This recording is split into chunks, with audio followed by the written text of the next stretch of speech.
Genèse, chapitre 4. Adam connut Ève, sa femme. Elle conçut et enfanta Caïn, et elle dit, « J'ai formé un homme avec l'aide de l'Éternel. » Elle enfanta encore son frère Abel. Abel fut berger, et Caïn fut laboureur. Au bout de quelque temps, Caïn fit à l'Éternel une offrande des fruits de la terre, et Abel de son côté en fit une des premiers-nés de son troupeau et de leur graisse. L'Éternel porta un regard favorable sur Abel et sur son offrande, mais il ne porta pas un regard favorable sur Caïn et sur son offrande. Caïn fut très irrité, et son visage fut abattu, et l'Éternel dit à Caïn, « Pourquoi es-tu irrité, et pourquoi ton visage est-il abattu?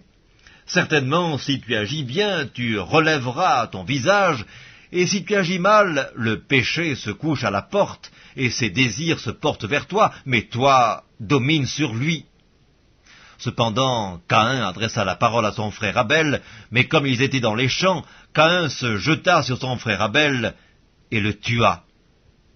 L'Éternel dit à Caïn, « Où est ton frère Abel ?» Il répondit, « Je ne sais pas, suis-je le gardien de mon frère ?» Et Dieu dit, « Qu'as-tu fait ? La voix du sang de ton frère crie de la terre jusqu'à moi. Maintenant tu seras maudit de la terre qui a ouvert sa bouche pour recevoir de ta main le sang de ton frère. Quand tu cultiveras le sol, il ne te donnera plus sa richesse. Tu seras errant et vagabond sur la terre. » Caïn dit à l'Éternel, « Mon châtiment est trop grand pour être supporté. Voici, tu me chasses aujourd'hui de cette terre. Je serai caché loin de ta face. Je serai errant et vagabond sur la terre, et quiconque me trouvera me tuera. » L'Éternel lui dit, « Si quelqu'un tuait Caïn, Caïn serait vengé 7 fois. » Et l'Éternel mit un signe sur Caïn pour que quiconque le trouverait ne le tuât point. Puis Caïn s'éloigna de la face de l'Éternel et habita dans la terre de Nod, à l'orient d'Éden. Caïn connut sa femme, elle conçut et enfanta Hénoc. Il bâtit ensuite une ville, et il donna à cette ville le nom de son fils, Hénoc.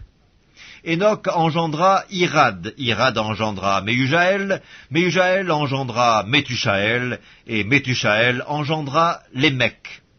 Lémec prit 2 femmes, le nom de l'une était Ada, et le nom de l'autre Tsilla. Ada enfanta Jabal, il fut le père de ceux qui habitent sous des tentes et près des troupeaux. Le nom de son frère était Jubal, il fut le père de tous ceux qui jouent de la harpe et du chalumeau. Tsilla, de son côté, enfanta Tubal-Caïn, qui forgeait tous les instruments d'airain et de fer.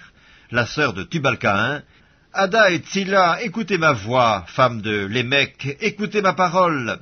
J'ai tué un homme pour ma blessure et un jeune homme pour ma meurtrissure. Caïn sera vengé 7 fois et Lémec 77 fois. » Adam connut encore sa femme, elle enfanta un fils et l'appela du nom de Seth, car, dit-elle, Dieu m'a donné un autre fils à la place d'Abel que Caïn a tué. Seth eut aussi un fils, et il l'appela du nom d'Énoch. C'est alors que l'on commença à invoquer le nom de l'Éternel.